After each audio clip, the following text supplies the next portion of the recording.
This is the coming revolution in higher consciousness. Listen now to Elizabeth Clare Prophet, educator, author, and authority on the most exciting story of our time, the coming revolution in higher consciousness.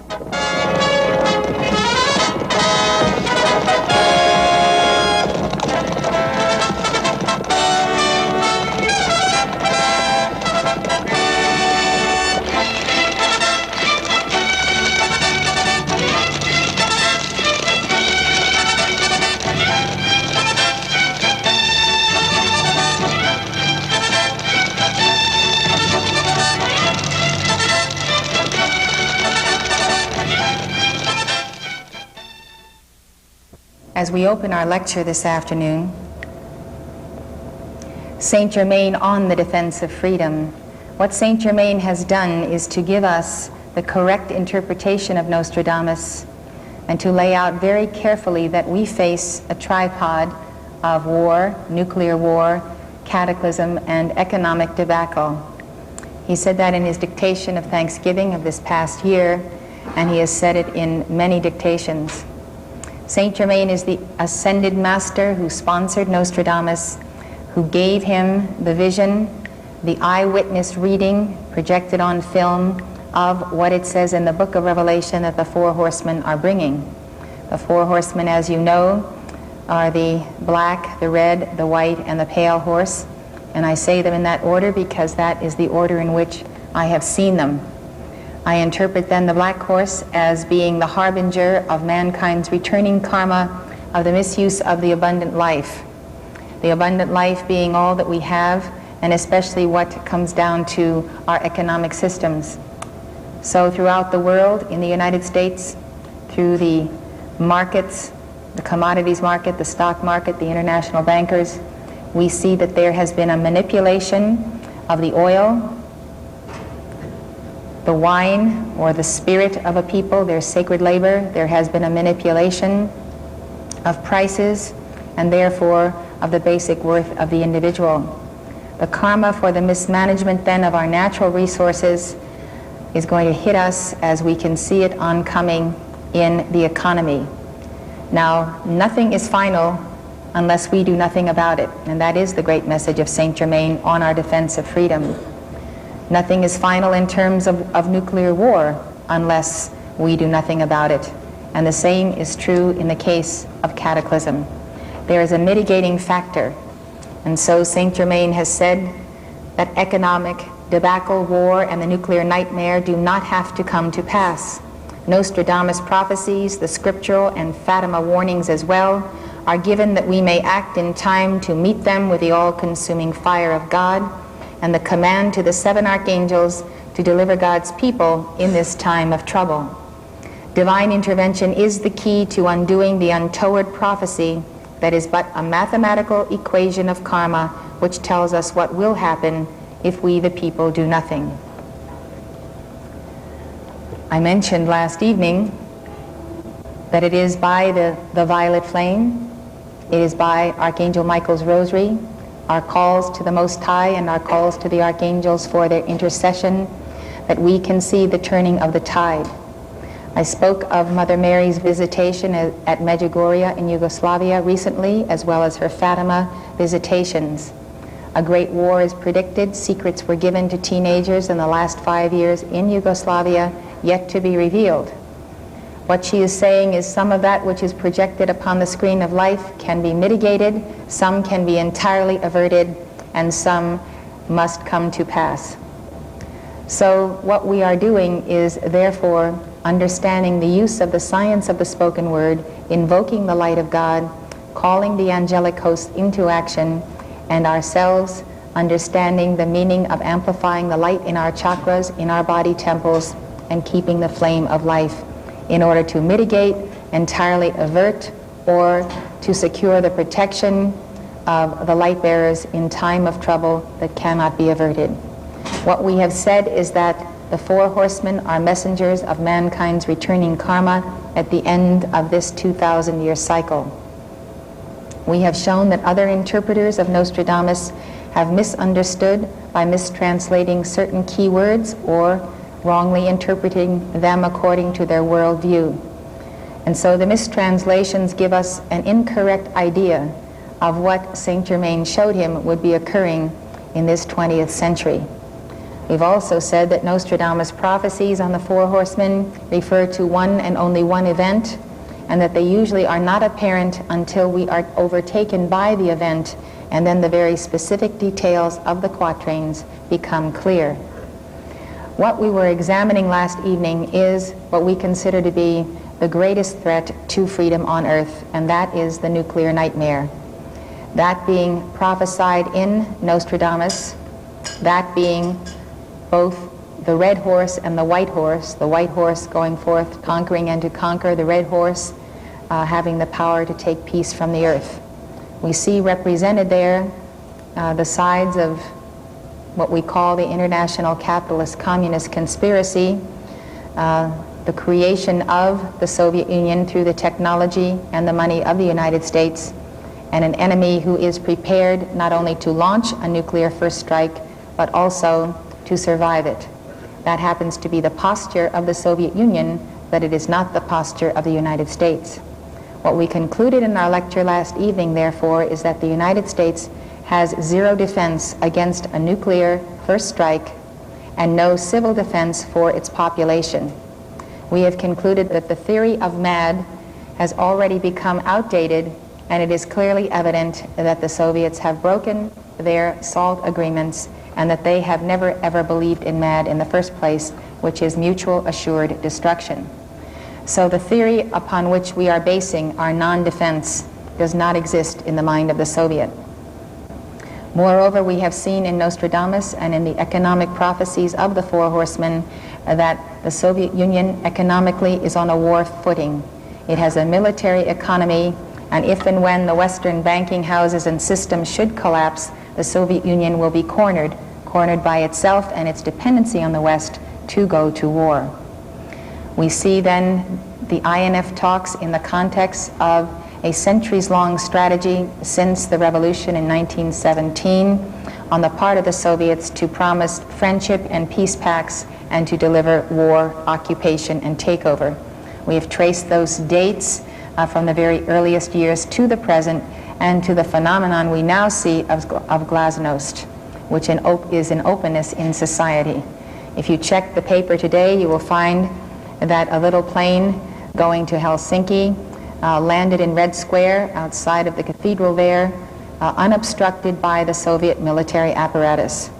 So in the middle of glasnost and openness, the fury of the Politburo has caused the firing of the two top military leaders who failed to down that plane, and the putting into position of someone of a much more militant posture. So whereas the talk is glasnost, when a stray plane enters the Soviet Union, we find that what their position would have been, or was desired to be, was to shoot down that plane. Instead, Soviet jets circled it and let it land. So out steps the citizen into the middle of Red Square. It must have been quite a sight. So it's a very interesting thing to see the exposure of a system that is claiming one thing but is ready to act in an anti-life fashion on the other.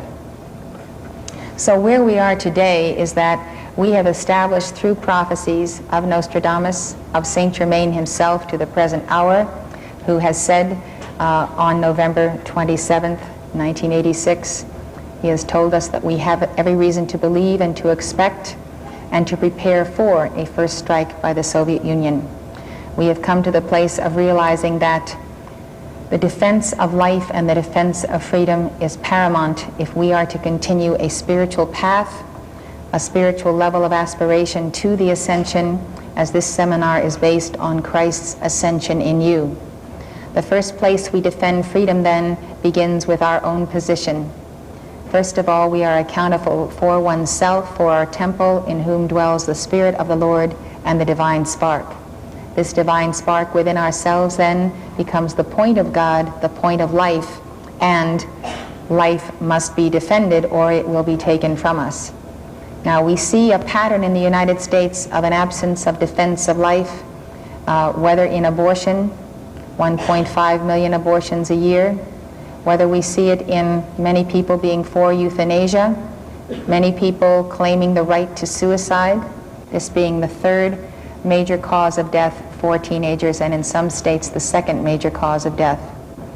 So what we see is a letting go of life, whether it is going out in drugs or in heavy rock music or noise of any kind or absorption in the pleasure cult. We see a very easy surrendering of life in this civilization of materialism in which we find ourselves. And what we are saying is that the true spiritual path, whereby we are meant to be in embodiment, to balance our karma, to be initiates of the sacred fire, to win our ascension, that path must be defended. In fact, what we are seeing, as has been given to us in the dictations, is that North America is a place prepared for initiates, particularly on the path of reunion with God through the ritual demonstrated by Jesus of the ascension. And this ascension we celebrate 40 days after the resurrection on this past Thursday. The teaching on the personal path of the ascension and Jesus' dictation on this is also available to you if you would like to see it in a replay after this lecture. What we are saying then is that there are tens of thousands of North Americans today who have come to a point in their evolution after many incarnations where they are truly prepared to make their ascension if they will only put themselves under the tutelage of the ascended masters, understand that we may journey to the inner retreats or etheric octaves while our bodies sleep. This subject is fully covered in our book, Lords of the Seven Rays. And in that book you are acquainted with 7 ascended masters and their retreats and understand the course which they teach. What it comes down to then is that we have to champion and defend human rights and divine rights, starting where we are and moving on to our families, our communities, our states, our nations, and our planet. It is the spiritual people, especially those in the metaphysical and New Age movements today, who are greatly adapted to and greatly called to this mission, because they understand the great mystery of the Word incarnate, individual by individual, and they understand that there is a flame called the violet flame given to us by Saint Germain for transmutation of world karma. And therefore, those who study the teachings of Saint Germain are on a path of invoking the violet flame by dynamic decrees on a daily basis. Anywhere from 15 minutes to as long as 3 hours a day, these devotees throughout the world are calling forth the violet flame and letting it pass through their chakras and their hands into the planet, into their cities, for the alleviating or mitigating of world karma, thereby alleviating or mitigating those earth changes or the severity or the harshness that may come about through those changes. We consider that the great gift of God in the divine spark is free will. And with free will and the mighty I Am presence, we therefore have the authority to make the call to intercede on behalf of mankind, and that prophecy is not final. Prophecy is not psychic prediction. It is not merely seeing something and saying it will happen. Prophecy is the wisdom of God that tells us, given the state of mankind's karma, given the tallying of accounts, this is what might take place. This is what is projected to take place. This is the conclusion of the equation that is set before you. If you want to change it, you have to undo the causes. So the violet flame of the Holy Spirit goes into the causes of conditions we now face.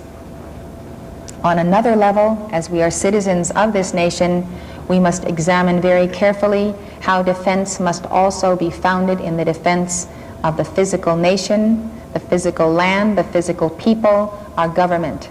And so this comes into an understanding of the strategies of war and how those strategies are being played out or not played out by our nation and by the USSR.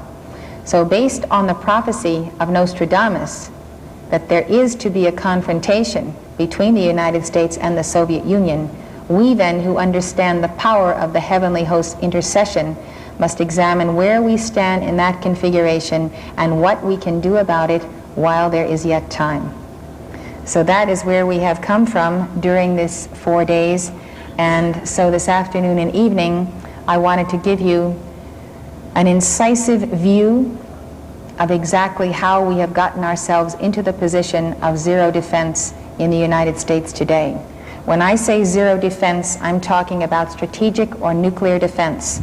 I'm talking about intercontinental ballistic missiles being aimed over the North Pole at the United States or from submarines in the Pacific or at the Atlantic. I'm talking about the fact that we have no anti-ballistic missile system in place to counteract an attack were that attack to be launched at this moment. Now the question is why and what are we going to do about it? We consider spiritual defense and physical defense as one because we understand that a spiritual destiny given to us must be worked out physically through the physical body we have because we have physical karma. If we didn't have physical karma, we wouldn't be in embodiment today. Life is to be cherished because it is the gift of God and opportunity. Life is a mission. It is a mission to serve one another. We believe then that those who have a heart for the teachings that are advancing in the New Age understand that they came with a very important calling in this hour. No other calling can be fulfilled unless we galvanize together and determine that we will demand that the government secure the safety of its nation, of our nation and its people. If we do not have protection from nuclear war, we do not have a future, metaphysically, spiritually, physically, academically, or in any other way. There simply is no future, but a slow and long, protracted recovery. Saint Germain said on July 1st, 1983, "Person by person, you stand accountable for freedom on this globe. There is no need for great darkness to cover the land and for decades to go by before freedom is regained. It can be stopped before it is physically precipitated. But beloved hearts, once it is, the only alternative that the freedom fighters may have is to fight or to huddle in their hiding places and retreats and to wait till the wave pass over. I have stood as the watchman on the wall of world freedom in the midnight hours before the dawn of each war that has been fought and of the many wars that are being fought today. And I have seen the preparations and I have seen how the forces of freedom could have stopped before they ever began every single one of these wars." How true it is. And so these opening lines of Saint Germain are a reminder to us that we do not want to be the generation that says what might have been. The months slip by rapidly. If we delay too long in repairing our defenses, we may be forbidden by superior power to complete the process. I say there is a state of emergency. We are in danger as we have never been in danger before. That was Winston Churchill in 1936. Sounds like something we could have said today. What was the setting? It was British pre-World War II experience, and it is a lesson for our time. The British were tired of war and hoped to avoid another conflagration like World War I. After the First World War, they neglected their armed forces and devoted limited resources to national defense. Many British were pacifists and others were appeasers who thought the Germans had been abused by the British and French at the close of World War I and deserved concessions. The British leadership generally believed that Hitler was a man they could deal with. Haven't you heard that said about Gorbachev? A man we can deal with. British Prime Minister Neville Chamberlain and other members of the British power elite hoped Germany would become more powerful, would absorb the nations of Central Europe and check the growing power of the Soviet Union, but without recourse to war. Churchill, who saw all too clearly what was coming, was denounced as a warmonger. Quote, "Germany has no desire to attack any country in Europe," said David Lloyd George, former Prime Minister of Britain in 1936. When Hitler invaded Poland, September 1, 1939, England was largely unprepared. She suffered heavy damage and could have been annihilated had it not been for two things: American intervention and British strategic defenses which had been constructed despite contentions that they would not work. Remember, today, America has no strategic defense. Many of the arguments made about nuclear weapons today were made about conventional bombs then. British war planners worried about a knockout blow from the air, against which there was no defense. Little Hart and other defense intellectuals discussed the likelihood that an air attack on London would kill 750,000 people in London and bring about the end of Western civilization. These sentiments sound familiar. Some believed that there was no effective defense against bombers and that the way to protect one's country was to stop the other nation from being aggressive by building more bombers. The argument was that Germany would be deterred from attacking Britain through fear of retaliation. This logic is behind the U.S. nuclear strategy of today. The British had a choice: invest their scarce resources in bombers and hope this offensive force would deter the Germans, or build a strategic defense. Strategic defense is a means of protecting a nation's cities, industrial facilities, and military installations against long-range attack. The British opted for a strategic defense. They built an air defense system which included guns, searchlights, radars, civilian spotters, and civil defense. Rather than build new bombers to attack Germany, they built fighters to intercept German bombers. According to military historian Benson Adams, the British realized that defense alone would never win the war for them, but that it could save them from losing it through an initial German knockout blow. Their strategy worked. Thank God they made the right decision. British strategic defense led to victory in the Battle of Britain, the Germans' first major failure in World War II. The Battle of Britain was actually a series of air battles between Britain and Germany, fought over Britain from August to October 1940. Germany's air attacks were a prelude to a planned invasion of Britain. Britain's defenses took such a heavy toll on the German Air Force that the Germans broke off the battle at the end of October and abandoned plans to invade England. During the Battle of Britain, Germany lost 2,300 planes, Britain 900. It was a heavy battle. It was costly, but the British won. After the immediate threat of German invasion ended, U.S. forces and the preponderance of U.S. military equipment turned the tide of the war and set the stage for the Normandy invasion of June 1944, where American and British forces invaded France and began the decisive drive to defeat Germany. As I am giving you these facts and information, I have played out upon my body the Akashic records of these events.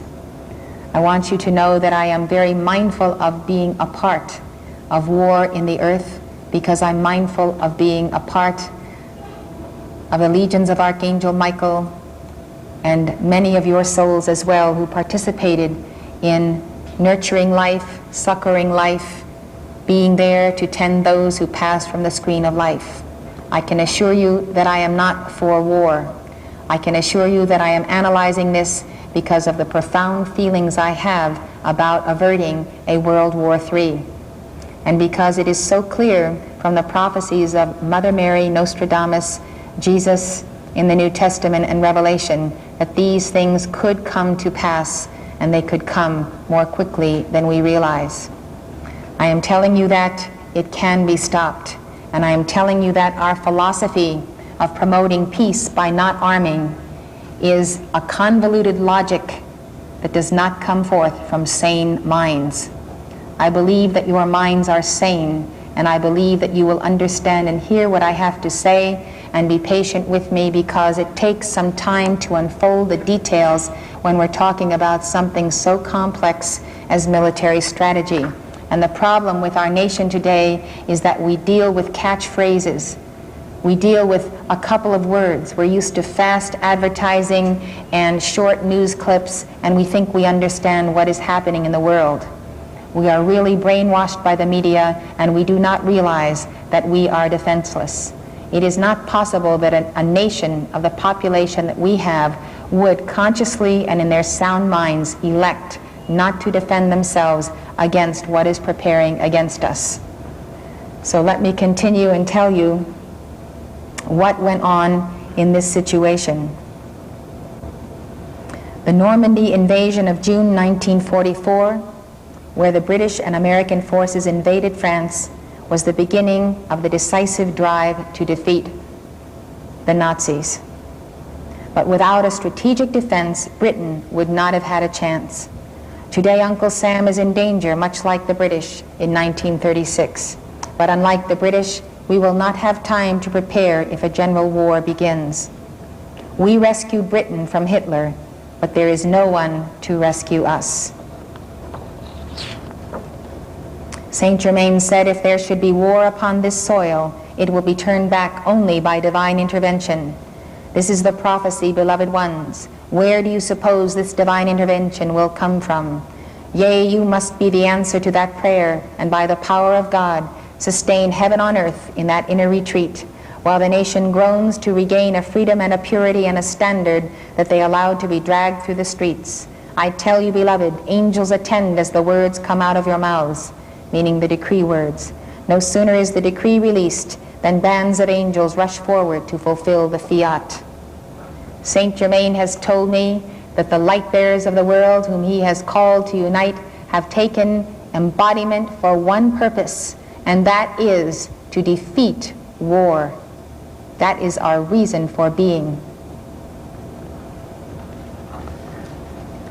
I want to tell you that one of the places that he reiterated that to me was when I was at the expo in Vancouver after my speaking there in that city last spring. And I went to the USSR pavilion, and I stood in the center of it and I meditated. I meditated in the very profoundness of my being, with all that I saw and all that I felt. And the only words I heard, the words of comfort, the words that are connected to this, our reason for being, were these: God in you is greater, and on this you must rest your courage and your faith. The concept of God in you being greater is a profound concept. It is outlined and laid out for us in the Keepers of the Flame lessons. The Keepers of the Flame are those who have recognized that the flame of life that beats our heart is the most precious thing we have, that we must keep this flame ere it be snuffed out by forces whether within or without the psyche. We keep the flame of life, and in this science of invocation, we therefore stand with Saint Germain as the watchman on the wall of the world. I trust you will hear that call of Saint Germain. Light bearers of the world, unite, and unite with me at the inner retreat for our prayer vigil beginning June 26th, continuing for 5 days, and then our 5-day conference of Freedom 1987. There is no other reason that is more important for your presence there and on the planet at this time than to defeat this nuclear war before it ever happens. And I'm here to tell you, by what I have seen in the retreats of the Great White Brotherhood, what has been spoken to me directly by the Ascended Masters, that the present course of strategy or non-strategy by this nation will lead us inevitably into war. This strategy must be turned around, and here is why.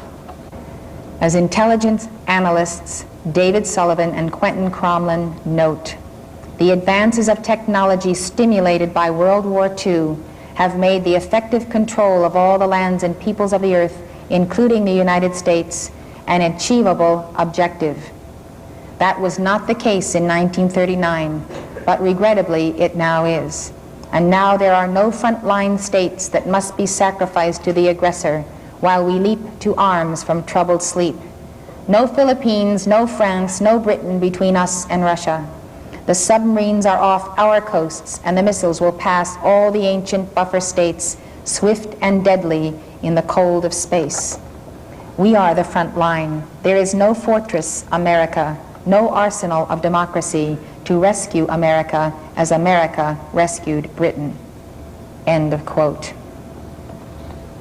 Today, the United States is in danger of being disarmed or annihilated by a Soviet first strike against which we have no defense.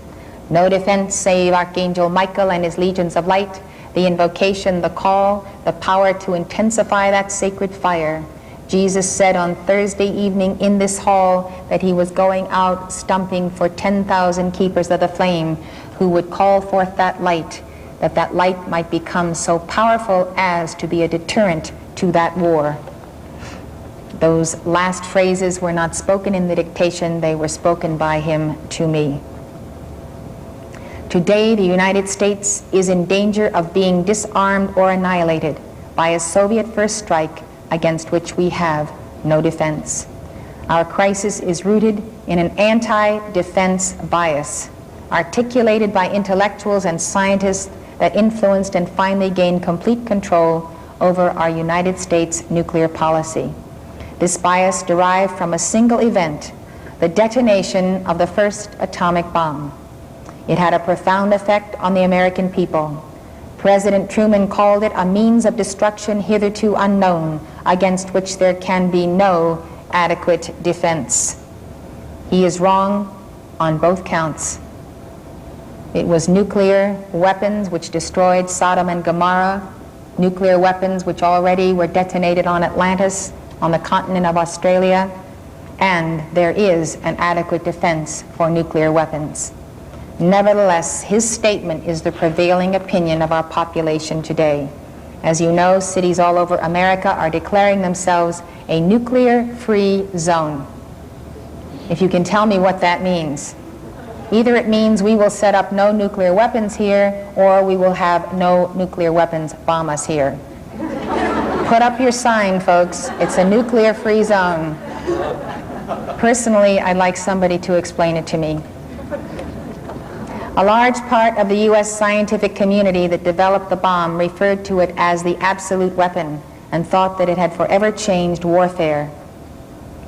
Driven by pacifist sentiments and guilt for having helped create such a destructive weapon, these scientists and later other civilians rejected the entire past experience of military strategy. They believed that all-out war between nuclear powers would yield no winners. Since victory could not be achieved, war was not a rational policy decision between nuclear powers. There could only be mutual deterrence. If I'm afraid that you will destroy my cities, I will not destroy yours. If you are afraid that I will destroy your cities, you will not destroy mine. Mutual deterrence. In 1946, a group of influential civilian theorists wrote a book called The Absolute Weapon, which explained the philosophy of mutual deterrence. Bernard Brodie, the book's editor, declared, "Thus far, the chief purpose of our military establishment has been to win wars. From now on, its chief purpose must be to avert them." I don't think that has been our military policy. I think our military policy has always been to be armed in order to keep the peace, and that the United States has never gone to war except provoked to defend an ally who was helpless before an invading army. This has been the case in the world wars of this century. Our purpose is to avert war. Our purpose in setting up ABMs is to avert war. Our purpose in setting up civil defense is to avert war by being prepared. It was at that time that many arguments used today to undermine strategic defense were first articulated. First, they argued there could be no defense against nuclear weapons. Wrong, there is a defense. Second, they said, given the absolute nature of nuclear weapons, military superiority had lost its meaning. Military superiority had lost its meaning. You will see how it has lost its meaning when the Soviet Union believes that it has an absolute clear superiority. You will see what blackmail means in a nuclear first strike. The book also took things one fatal step further. It concluded that deterrence between nuclear powers could be effective if both sides had arsenals large enough to restrain the other from aggression. Deterrence is a set of steps taken to prevent opponents from initiating aggressive actions and to inhibit escalation if such actions occur. Thus, Brodie was saying we could only be certain there would never be nuclear war if the Soviets had nuclear weapons too. Quote, an American monopoly on nuclear weapons would be inherently destabilizing, so the argument went. It's destabilizing for America to have a monopoly on nuclear weapons. This is taught in our universities today across the board in America, unless you get into some right-wing fundamentalist college. This is the prevailing teaching that goes on in the political science and international relations courses. So the argument goes on. The monopoly on nuclear weapons would be destabilizing, both because it could encourage the U.S. to launch a nuclear attack and at the same time, by making the Russians feel insecure, cause them to act aggressively. I have been told by students in these classes that normal students who first enter and hear this theory do not get it. They cannot understand why it is aggressive to defend oneself, why this provokes aggression. They have to be told this day after day until they finally accept it as academic. For America to feel secure, said Brody and company, we had to see to it that the Soviets had the ability to destroy us. That's what they're saying. Arnold Wolfers, one of the contributors to the Absolute Weapon book, said, neither we nor the Russians can expect to feel even reasonably safe unless an atomic attack by one were certain to unleash a devastating atomic counterattack by the other. Historian Richard Pipes points out that these conclusions were not the result of rigorous military analyses based on the traditional principles of warfare. They represented rather an act of faith. Variations of these 40-year-old arguments are used against strategic defense today. For example, it is often argued that if the United States develops a strategic defense, it will be destabilizing since the Soviets will feel threatened and therefore act aggressively. Likewise, people say that strategic defense will set off another cycle of the arms race. Since the end of World War II, U.S. nuclear thinking has been guided by this philosophy of deterrence. As a result, the United States developed technological superiority and conceptual inferiority. And I can tell you, we are very inferior conceptually.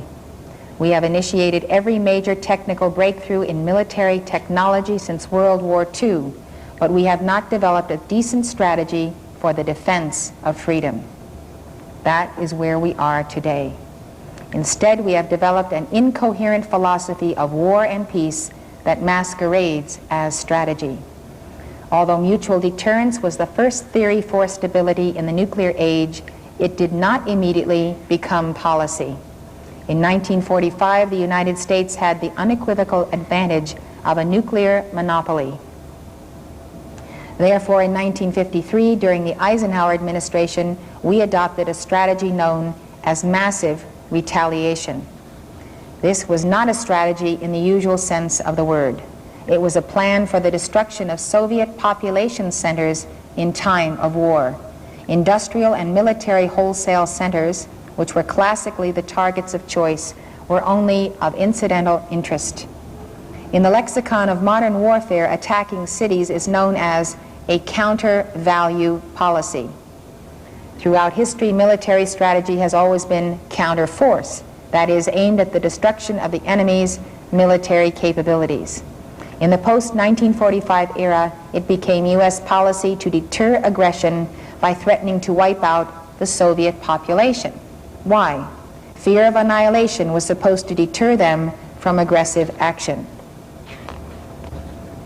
Massive retaliation deviated from classical strategy in that it combined technological with economic imperatives. Presidents Truman and Eisenhower and every president since sought to restrain Soviet expansion while cutting or limiting the defense budget.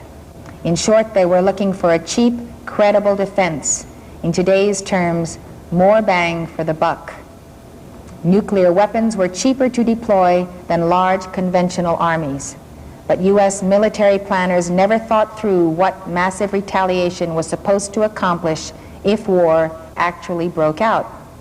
Was this massive retaliation on civilian populations supposed to destroy the Russian people, their industry, the Communist Party, the communist hierarchy, occupy Russia after victory and help rebuild it, seal the country off and let it rebuild itself? What were we going to do or accomplish by massively retaliating against the innocent Russian people? It hasn't been thought through, and it hasn't been thought through to this day. Questions such as these were seldom asked and never answered. The U.S. committed a cardinal sin. It had developed a strategy without a clear idea of what it was supposed to achieve with the use of force.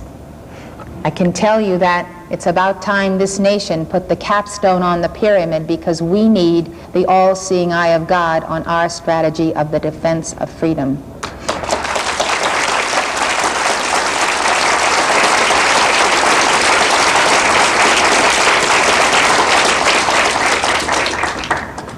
No clear idea of what it was supposed to achieve with the use of force. Since strategy defines the goals and the best methods to attain them, massive retaliation was a non-strategy, as were other U.S. strategies that would follow. It was little more than blackmail, but blackmail of this kind could only work if the U.S. had a nuclear monopoly, and that, we knew, was destined to come to an end. The Soviets exploded a fission bomb on the ground in 1949 and launched Sputnik in 1957. The handwriting was on the wall and on the sky. At that point, it was clear that the Soviets were capable of striking the U.S. with nuclear weapons. This realpolitik brought an abrupt end to our nuclear monopoly. Massive retaliation then gave way to the ready-made doctrine of mutual deterrence that had been so well articulated by the civilian community. By the mid-1960s, the U.S. and the USSR had built large arsenals of strategic, that is, long-range missiles. Strategic missiles differed from strategic bombers in that they dramatically shortened the time to target from several hours to 30 minutes or less. Whereas in the past it would have taken weeks to attack all high-priority targets, now it could be done in minutes or hours. In this climate, Robert McNamara and those of like mind codified the theory of mutual deterrence into the doctrine of mutual assured destruction, better known by its acronym, MAD. MAD is simply a refinement of mutual deterrence. It rests on the ability of two opponents to inflict unacceptable damage on one another after surviving a nuclear first strike. MAD postulated that the threat of retaliation against unprotected cities would constitute the highest level of deterrence.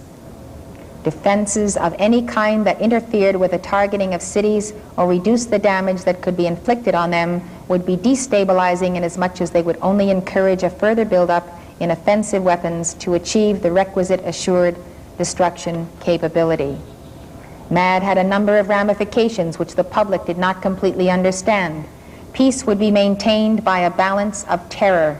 Deterrence was based on the presumption that both parties would willingly enter a mutual suicide pact that would be activated if either party initiated a nuclear conflict. But since both people and nations do commit suicide, MAD was at best a dubious policy, at worst suicidal. The U.S. had concocted a policy through which we placed our fate, our very life and destiny, in the hands of the enemy. Trust the Soviets not to bomb us. Trust the Soviets to keep their agreements.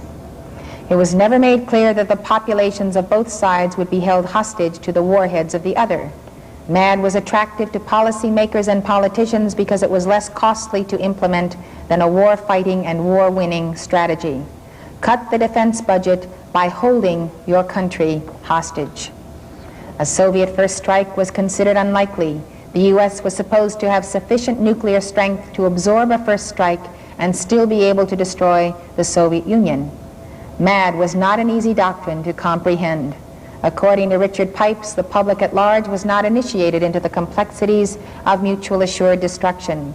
It was told simply that there was overkill, that nuclear buildups beyond the figures set by McNamara constituted madness, and that henceforth security lay not in unilaterally arming, but in mutually disarming. Based on these assumptions and the idea that there could be no meaningful nuclear superiority, In the mid-60s, the U.S. unilaterally froze its ICBM force at 1,054, dismantled its extensive and formidable air defense against enemy bombers, and virtually gave up on civil defense. But the Soviet Union never accepted MAD. In fact, they never believed that MAD was really our policy. They knew, because Marxism-Leninism told them so, that the imperialists were compelled to be aggressive. Furthermore, MAD made no sense to them. But that did not stop them from playing along. In private meetings with U.S. scientists and civilians who promoted the new thinking, they paid lip service to MAD since they saw how it could be exploited. Nevertheless, their actions and strategic doctrines have adequately demonstrated that they believe nuclear war can be fought and won.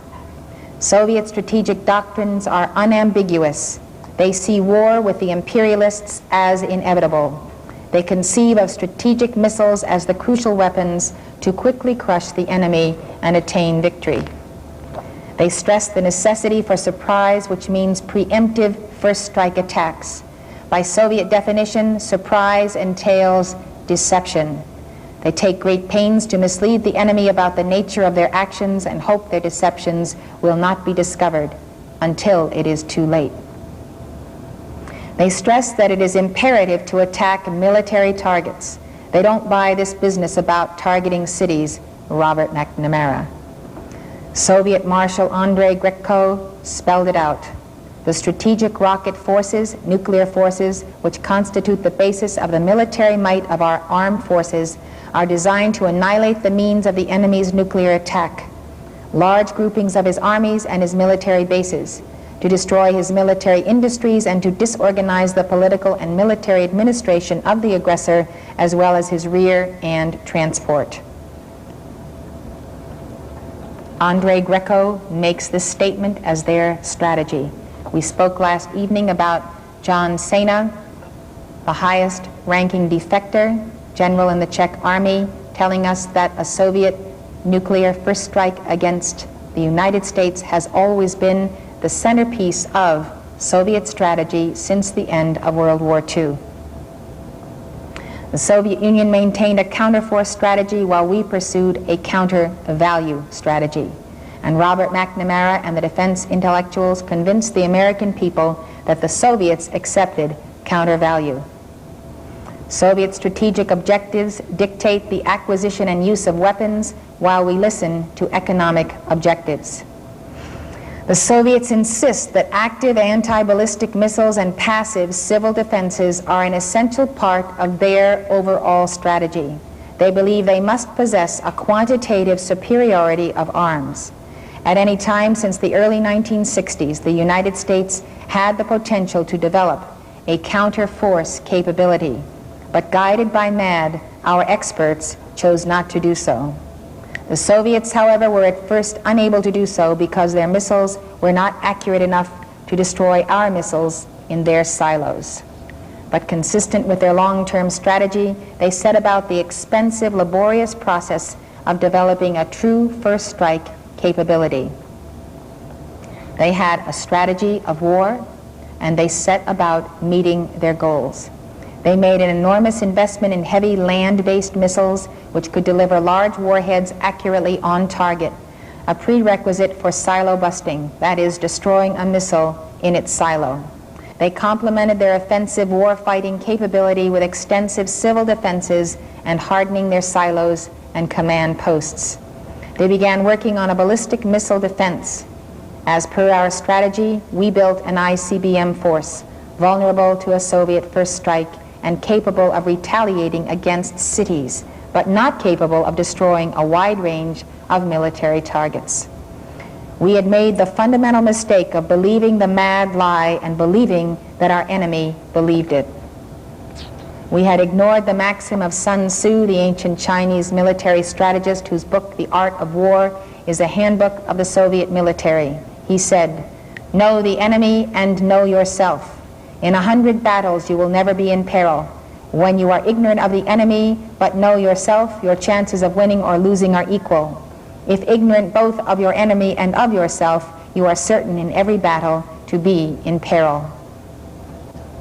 By the late 60s, even the most ardent defenders of MAD realized the Soviets were not behaving as expected.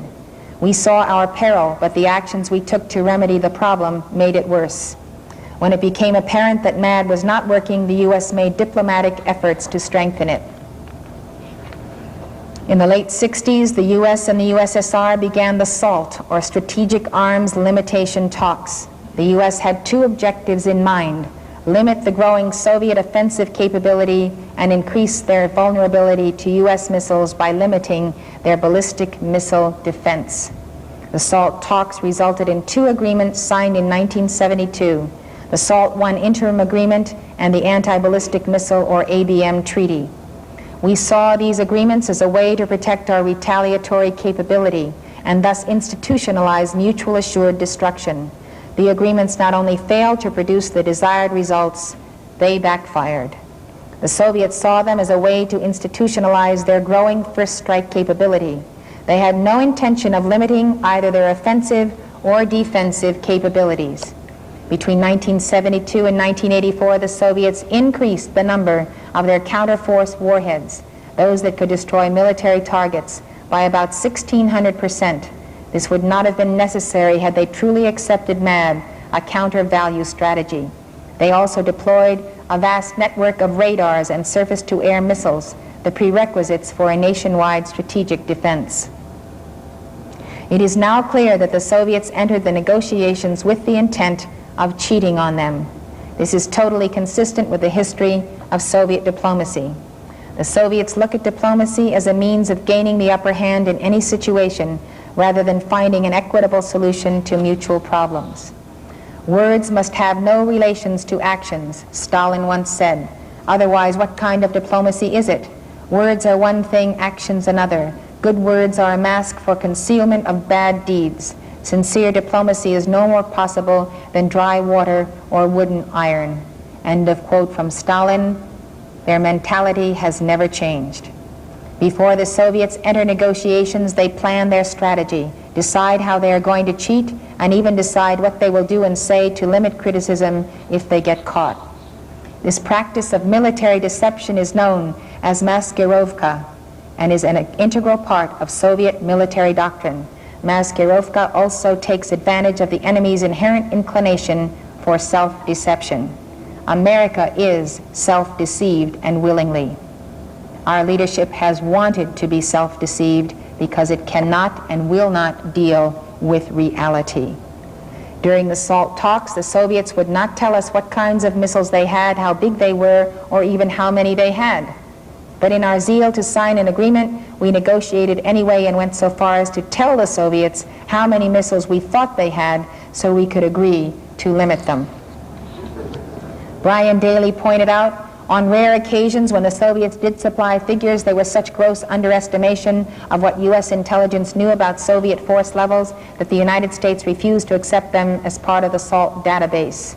On close examination of the numbers, the Soviet military accepted the U.S. figures as the basis for SALT.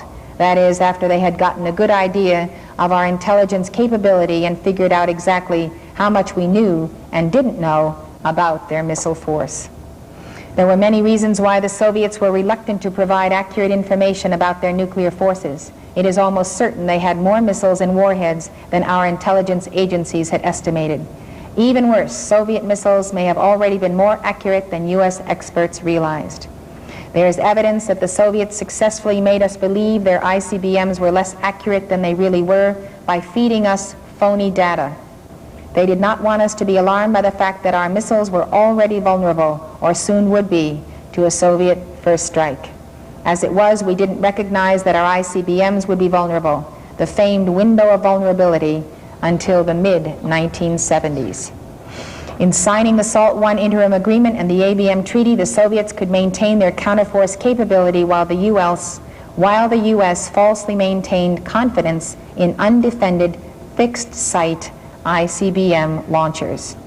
If there had been a general war between the U.S. and the Soviet Union, the Soviets would have had an incalculable and perhaps decisive advantage.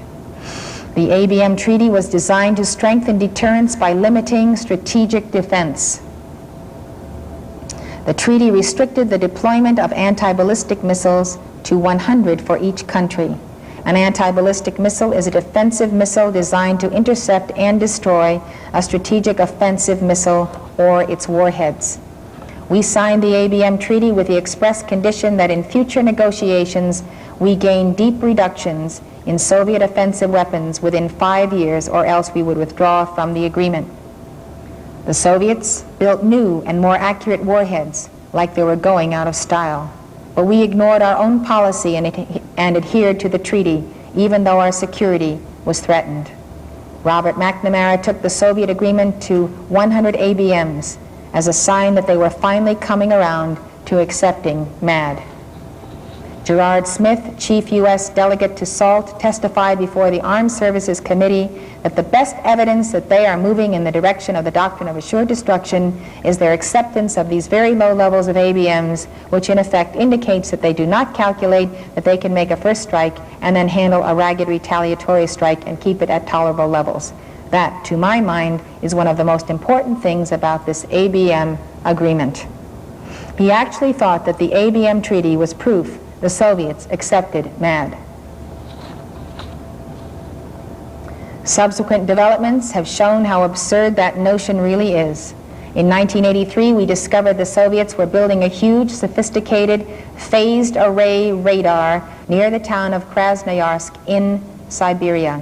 The Krasnoyarsk radar filled a gap in the Soviets' growing network of ABM radars. Phased array radars are a particularly useful component of an ABM system because they can provide warning of a missile attack, they can track hundreds of missiles, calculate their trajectories, and assign other missiles to intercept them. This radar is a blatant violation of the ABM treaty. The treaty specified that phased array radars had to be deployed on the periphery of the US or the USSR and oriented outward, not in the interior and facing inward where they could be a part of an ABM system. It is in the middle of the USSR, 1,900 miles from the Pacific, and oriented inward.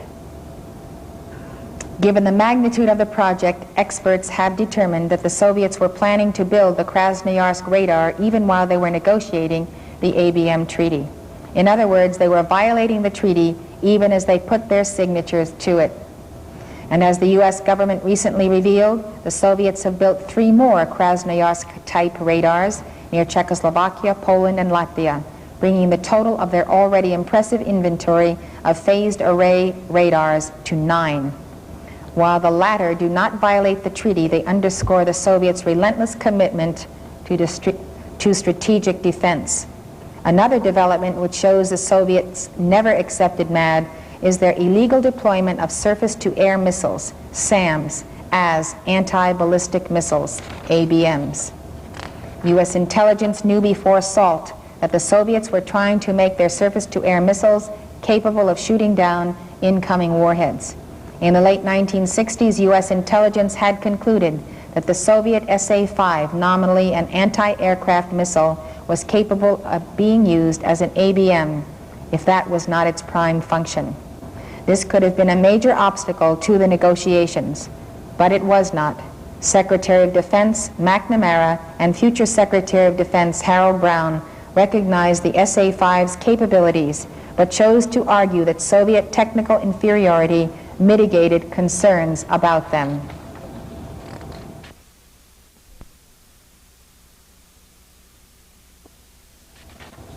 During the actual SALT I negotiations, the Soviets introduced what should have been an insurmountable obstacle to the negotiations.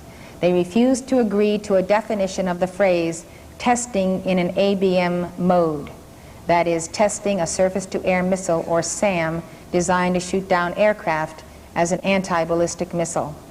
Nevertheless, negotiations went forward and the treaty was signed with a gaping loophole that the Soviets easily exploited. Just how much they exploited it became clear in 1983 during a conversation between Dr. Michael Dean, an expert on Soviet military affairs, and a Soviet military attaché, a ranking colonel he knew quite well. Dr. Dean asked the attaché why recent writings by air defense officials do not mention the role of ballistic missile defenses in Soviet military strategy. Dean characterized the attaché's response as a simple assertion that Soviet military writings frequently discuss Soviet anti-ballistic missiles. Dean said that he was unfamiliar with such writings and asked the attaché if he could point some sources out. The attaché pointed to a specific article and phrase in a Soviet journal. Dean said Western and Soviet translators render that particular phrase as anti-aircraft missile complexes only, but the attaché responded that the term also covers missiles with an anti-ballistic missile capability. Dean then asked if he meant that Soviet anti-aircraft missiles had a capability to hit U.S. ICBMs. The attaché answered yes, and elaborated without any prompting that Soviet weapons builders had the knowledge to make anti-aircraft missiles effective against U.S. ICBMs, and did so. To check that they were in fact talking about the same thing, Dean noted that the 1972 ABM Treaty and its revision permit each country a limit of 100 ABM missiles. Dean asked directly if what the attaché was saying meant that the Soviets had broken the treaty. The colonel responded with a question. What did you want us to do? Not use the knowledge we had? Dean asked again if he meant that the Soviets had already broken the treaty. This time the colonel gave no verbal answer, merely shrugging his shoulders. The fact is that the Soviets have deployed 13,600 SAM launchers, and no one knows how many SAMs, throughout their homeland. If all 13,600 of these are ABM capable, as Dean's conversation suggests, our entire country should be in a state of alarm. It places the United States in grave danger. The combination of the Soviet radar network and ABM-capable SAMs gives the Soviets a strategic defense far greater than any permitted by the ABM Treaty and capable of defending a large portion of the Soviet Union from a U.S. attack. Dean's information circulated in the intelligence community, but it was ignored. It should have put the White House, the Joint Chiefs, Congress, and the whole nation on red alert. Yet here we sit 4 years later, and no one knows a thing about it. We have not changed our policy. We have not recognized that the Soviets are building a first strike capability. We have not deployed a strategic defense of our own. What more intelligence do we expect the angels to give us than a direct communication from a Soviet colonel who is a military attaché of the Soviet Union, telling us absolutely that they have broken the ABM Treaty, and putting that together with our knowledge of their 13,600 SAMs adapted to that capability. I mean, what more can heaven do for you? If you receive the information and do nothing, you cannot expect heaven to simply come down and start building your defenses for you. Our job is on earth. These Soviet ABMs make a low-down mockery of MAD, which itself is a mockery of the intelligence of every red-blooded American. In the 4 years that our leaders have ignored these Soviet defenses and played ostrich, we could have been setting up a strategic defense system, but we have not.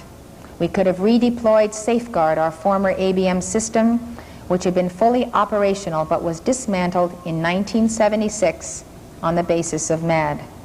We could have rebuilt our air defenses. We could have put up a ground-based ABM system and the beginnings of a space-based defense to protect our citizens, our military and command centers, and our economic assets. But we do not have a single ABM or even a SAM in place today. But we have no civil defense to defend our children. 28% of the world's people have bomb shelters, but we, the richest nation upon earth, have nothing. Paradoxically, U.S. proponents of MAD and arms control recognize that Soviet ideas on war were diametrically opposed to their own. Rather than recommending a change in U.S. policy to react to the Soviets' war-fighting, war-winning strategy, they tried to persuade the Soviets that their policies are wrong. U.S. arms controllers viewed the first and second rounds of SALT as seminars on deterrence, an effort, as John Newhouse put it, to raise the Soviet learning curve on strategic thinking, in which they sought to convince the Soviets that MAD was the most stable strategic relationship. After the signing of the ABM Treaty, John Rhinelander, legal advisor to the U.S. SALT delegation, declared the treaty represents a significant shift in strategic doctrine by accepting in a formal international agreement that Soviet territory is and will remain defenseless against U.S. and land-based and sea-based nuclear missiles. Strange gods in our midst, very strange gods in our midst, who are not working for the survival of the light bearers of the world. McNamara, as I pointed out earlier, took Soviet acceptance of 100 ABMs per nation as a sign they had accepted MAD. Paul Warnke, shortly after becoming head of the Arms Control and Disarmament Agency in 1977, said that the Soviets' leadership view that it is possible to fight and win a nuclear war is on a level of abstraction which is unrealistic. It seems to me that instead of talking in those terms which would indulge what I regard as the primitive aspects of Soviet nuclear doctrine, we ought to be trying to educate them into the real world of strategic nuclear weapons, which is that nobody could possibly win. Brilliant. Educate your enemy and teach him not to be so primitive when he is ready, willing, and able to destroy you and has nothing to lose and everything to gain by doing so. Have you ever been in the jaws of a grizzly bear before? Well, believe me, you won't be there but once. Either Archangel Michael will deliver you forever, or you know the other choice. The arms controller should take a page from Winston Churchill, who told this fable on disarmament. It's time for you to have a laugh in the middle of all of this. Once upon a time, all the animals in the zoo decided that they would disarm, and they arranged to have a conference to arrange the matter. So the rhinoceros said, when he opened the proceedings, that the use of teeth was barbarous and horrible and ought to be strictly prohibited by general consent. Horns, which were mainly defensive weapons, would of course have to be allowed. The buffalo, the stag, and the porcupine, and even the little hedgehog all said they would vote with the rhino. But the lion and the tiger took a different view. They defended with teeth and even claws, which they described as honorable weapons of immemorial antiquity. The panther, the leopard, the puma, and the whole tribe of small cats all supported the lion and the tiger. Then the bear spoke.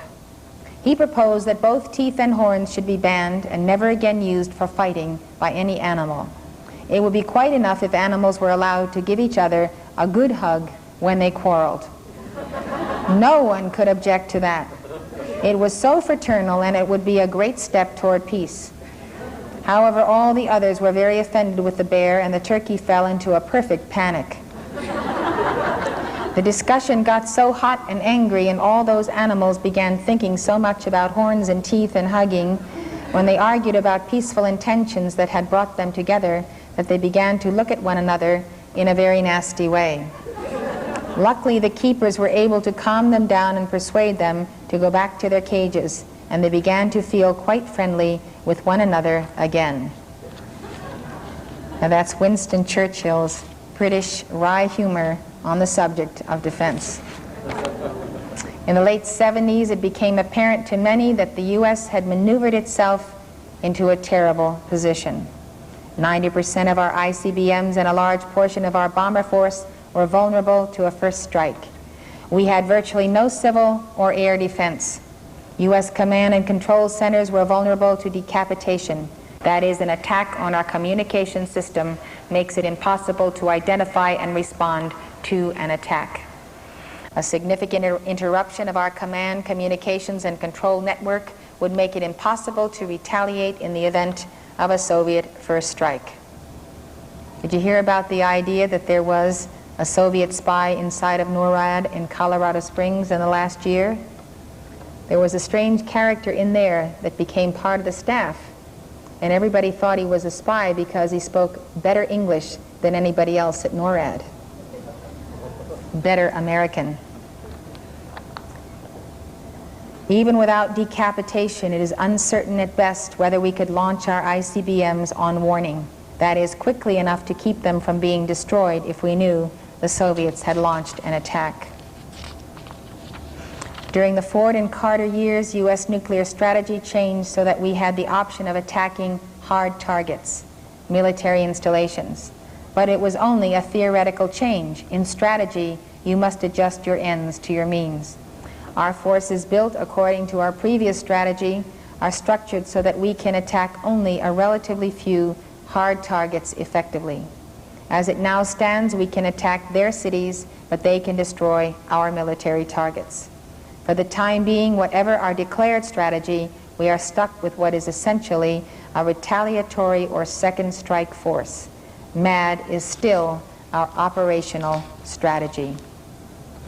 Despite evidence that it was bankrupt, MAD had become integral to the thinking of many policymakers, media people, arms controllers, university professors, think tanks, and the clergy.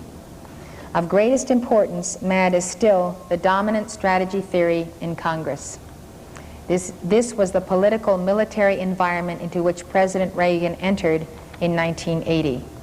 At the onset of his presidency, he found the United States in a position where we were threatened with a first strike attack, unable to compete offensively with the Soviets, at least in the short run. We could not hope to match Soviet passive defenses, such as the hardening of military command posts and ICBM silos, and the construction of a massive civil defense system. We were aware that the Soviets were continuing to increase their offensive capabilities, most deadly of which was their heavy ICBM force. We were aware that they had hardened their silos and command posts to unimaginable strengths and were creeping out of the ABM treaty. We also knew that the Soviets were building their own strategic defenses, a Soviet SDI. There was only one way to redress the imbalance: strategic defense.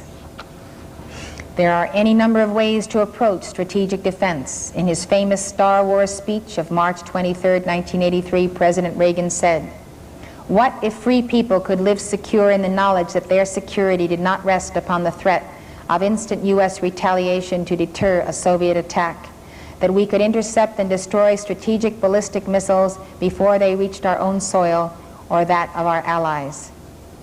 President Reagan should be commended for reintroducing the idea of strategic defense into the equation of national defense.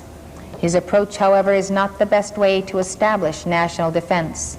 Star Wars, as his strategic defense initiative is called, is a research program designed to investigate high-tech solutions to strategic defense, such as laser and particle beam weapons. These are not expected to be ready for deployment for 15 to 20 years. SDI is not designed to deploy defenses, especially in the immediate future, even though there are a number of very capable low-tech systems that are now available. This flaw is so crucial that the President has been accused of actually sabotaging our national strategic defense effort on the grounds that we are vulnerable now, and we could very well be destroyed before the research is completed. Our government has failed to provide for the common defense and to secure the blessings of liberty to ourselves and our posterity, as the Constitution says, and we have not called them to task for it. Instead, by our procrastination and apathy, we may well have destroyed the future for our posterity. Exactly 208 years before Reagan made his Star Wars speech, Patrick Henry set forth the eternal challenge. Is life so dear or peace so sweet as to be purchased at the price of chains and slavery? Forbid it, Almighty God. I know not what course others may take, but as for me, give me liberty or give me death. Because Patrick Henry and his generation were willing to sacrifice, untold millions have enjoyed the benefits of liberty. We have to ask ourselves and ask America if we have the courage to live our lives for the defense of freedom, not to lay them down, but to live them for the defense of freedom. Saint Germain said it, person by person, we stand accountable for freedom on this globe. We can do something about it today, we can stop this madness from continuing. It will take a concerted effort. It will take hearts totally apart from the arena of religion and church as private citizens to form in the groups and associations of their choices to lobby for what they believe to be the best solution to this problem. I am speaking about this problem as a philosopher, as a prophet, as a mother, and as a heart who is profoundly concerned because I've been taken by the Ascended Masters to see its ramifications. I am not speaking as a politician, and I'm not speaking as a voter. I'm speaking as a citizen of the world and of the universe.